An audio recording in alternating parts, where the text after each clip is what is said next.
그럼에도 올해 기아 타이거즈 불펜이 완전히 무너진 것은 아니다. 전상현이 마지막까지 버텼기 때문이다.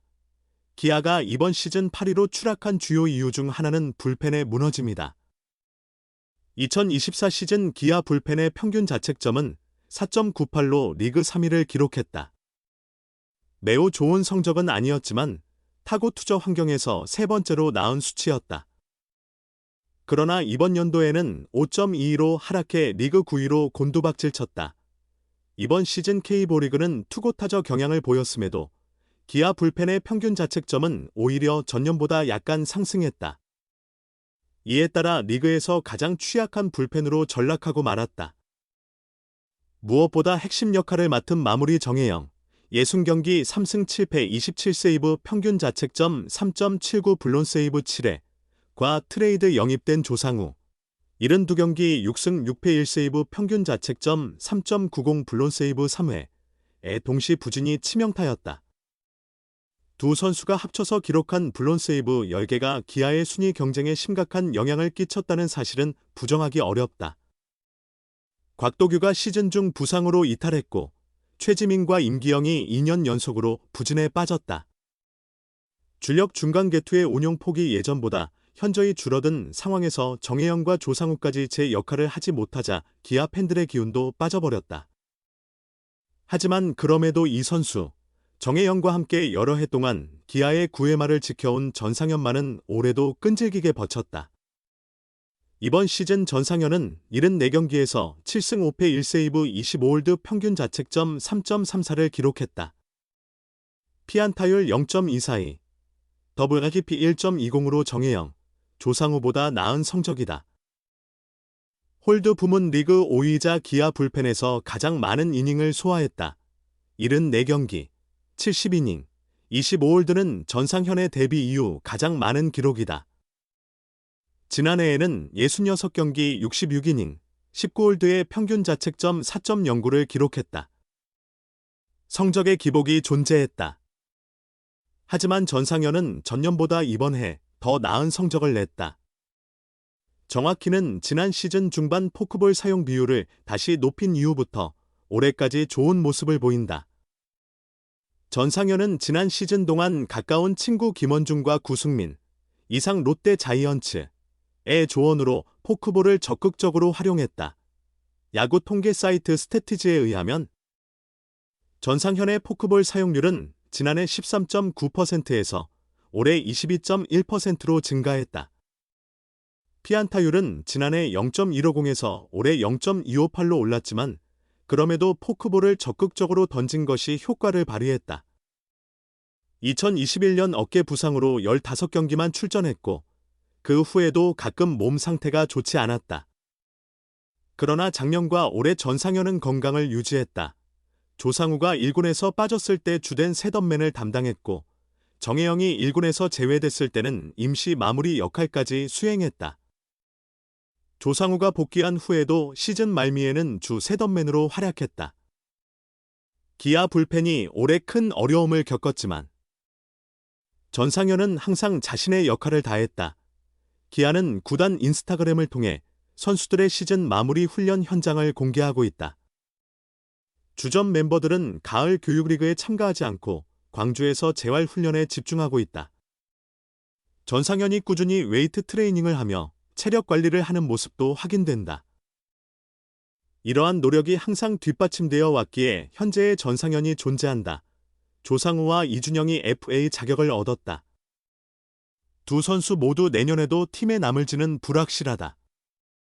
특히 조상우가 팀을 떠날 경우 2026 시즌 기아 불펜에서 전상현의 역할은 더욱 커질 것으로 예상된다. 다만 최근 2년간 많은 이닝을 소화한 만큼 그의 건강관리가 무엇보다 중요하다. 만약 전상현마저 흔들린다면 기아 팬들은 상상조차 하기 싫은 상황을 마주할 수도 있다. 올해 3억 원을 받은 전상현의 내년 연봉은 인상되는 것이 당연해 보인다. 비대위원장 전상현도 무너졌다. 느슨해진 기아의 뒷문, 응급조치도 소용없다. 불펜 악몽에 시달리는 기아가 결국 초강수를 뒀다. 마무리 정혜영을 2군으로 내린 것이다. 마무리 투수의 전력 이탈은 큰 손실이지만 현 상태로는 1군에서 기용하기 어렵다는 판단이었다. 그러나 이런 강수도 첫날부터 실패로 끝났다. 현재로선 표족한 대책이 없다. 이범호 기아 감독은 17일 잠실 두산전을 앞두고 정혜영의 1군 말소를 알리며 컨디션이 너무 좋지 않아 보인다. 팀이 연승을 이어가야 하는 상황이라 정혜영을 제외했다고 설명했다. 이 감독은 임시 마무리로 전상현을 지목했다. 9회 세이브 상황이 오면 전상현이 마운드에 올라 경기를 마무리하는 구상이다. 9회 이전 위기 상황에서도 전상현을 투입해 흐름을 끊겠다는 방침이다. 이후 이닝은 조상우, 최지민, 성영탁, 한재승 등 가용한 불펜 자원을 모두 활용해 반드시 승리를 지키겠다고 했다. 결국 정혜영의 공백은 불펜 전체가 나눠 메우는 형태지만 구조적으로 부담은 전상현에게 집중될 수밖에 없다. 사실상 마무리를 대신할 유일한 카드가 전상현이기 때문이다. 17일 두산전에서 바로 그 장면이 펼쳐졌다. 1-0으로 간신히 앞서가던 기아는 8회 말 1-4-1루 상황에서 전상현을 투입했다. 반드시 리드를 지켜달라는 벤치의 기대는 이루어지지 않았다. 전상현은 첫 타자 양의지에게 2루타를 맞는 등 위기에 몰리며 결국 만루를 허용했고 밀어내기로 동점을 내줬다. 이어진 적시타로 역전까지 허용하며 무너지고 말았다. 비상대책은 가동 첫날부터 흔들렸다. 하지만 현실적으로 전상현 중심의 운영 외엔 선택지가 없다. 현재 기아에는 전상현을 대신할 불펜 투수가 존재하지 않는다. 국가대표 마무리 출신 조상우는 기아 불펜 붕괴의 시작점이었다. 후반기 내내 부진을 겪다 2군으로 내려간 뒤 최근에야 1군에 복귀했다. 좌완 최지민은 재군안조로 여전히 들쭉날쭉한 모습을 보인다. 새롭게 필승조에 합류한 성영탁, 한재승도 경기 후반에 가장 중요한 순간을 맞기엔 아직 어렵다. 정혜영은 말소 10일째인 오는 27일까지 1군에 복귀할 수 없다. 그 사이 기아는 7경기를 치러야 한다. 전상현을 포함한 불펜진으로 이 7경기를 버텨내는 것이 당면 과제다. 설령 이 기간을 잘 넘긴다 해도 정혜영이 빠르게 돌아오지 못한다면 남은 시즌 전상현이 짊어질 부담은 너무 커진다. 그렇게 되면 승부처에 선 기아의 5강 경쟁도 한층 어려워진다. 정혜영은 전반기 말부터 흔들리기 시작해 후반기 들어 8경기 7이닝 동안 7실점하며 크게 무너졌다. 결과뿐 아니라 내용도 좋지 않았다. 말소 직전이었던 16일 두산전에서는 직구 평균 구속이 142km까지 떨어졌다. 이 감독이 정혜영의 말소를 결정한 가장 큰 이유였다. 기아는 열흘 뒤 정혜영의 몸 상태를 확인한 뒤 복귀 여부를 판단할 예정이다.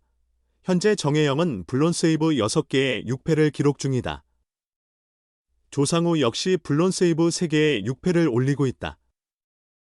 올 시즌 믿음의 필승조 두 축이 합계 12패를 기록하면서 기아는 수차례 역전패를 당했고 연승을 노리던 고비마다 미끄러지고 있다. 그 무거운 책임이 이제 사실상 마지막 기회를 맞은 전상현에게 주어졌다. 이렇게 해서 기아 불펜의 유일한 버팀목으로 남았던 전상현 선수의 이야기를 만나봤습니다. 어려운 상황에서도 끝까지 책임을 다하며 팀을 지탱한 그의 모습, 그것이 바로 진짜 프로의 자세가 아닐까요? 다가오는 시즌에도 그의 어깨가 다시 한번 기아의 희망을 짊어질 것입니다.